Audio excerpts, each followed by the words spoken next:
Moments with God, a time of reflection for every day.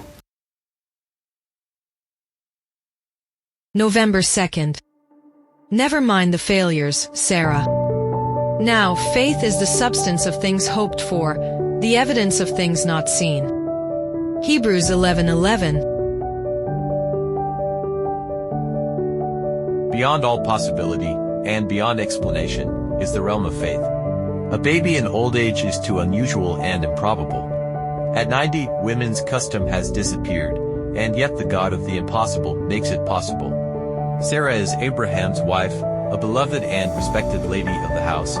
Without hope of having a child, she was nevertheless promised by God that she would. But her faith was put to the test, and she showed her humanity by falling into disbelief.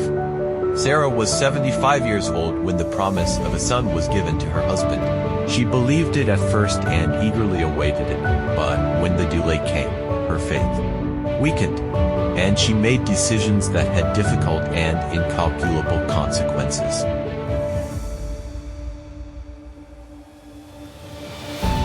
They had been raised in Mesopotamian culture, and Sara learned that if a woman couldn't have children, she had the option of adopting one.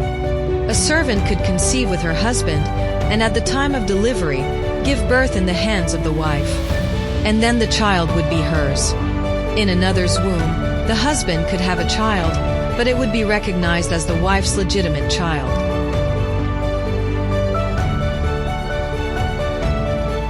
So Sara thought God's plan could be fulfilled in the womb of a servant. Therefore, she convinced her husband to allow her to have a son with the servant Hagar. The consequences were bitter, because Hagar believed herself superior to Sara after giving a son to the master of the house. But Sarah's story teaches us the lessons of God's unwavering faithfulness. That, despite her failures as a woman, God's plans continue. God has His timing, and although it was difficult for her as a woman to wait, the Lord did not discard her from His plans. A God who does not blame failures and mistakes is the God who renews strength. A God who delights in love is the God who lifts up those who have fallen when they have lacked faith. That's why, when Sara was 89 years old, He returned again with the promise that she would have a son. Her mistake didn't matter to Him, but she continued to be the cause of His love and blessing.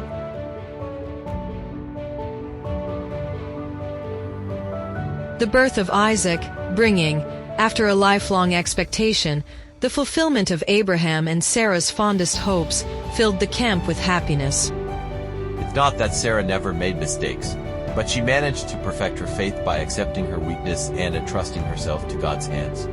The Bible concludes that Sara, through faith, received the strength to conceive. When there was no hope, her faith in the one who can do all things made it possible. And how many mistakes we could have made, and yet we haven't been left out of God's love. We can still surrender ourselves to God, and God will be able to work with blessing. Amen. Thank you for listening to this audio. We invite you to share with your contacts and visit the website BibleWell.com.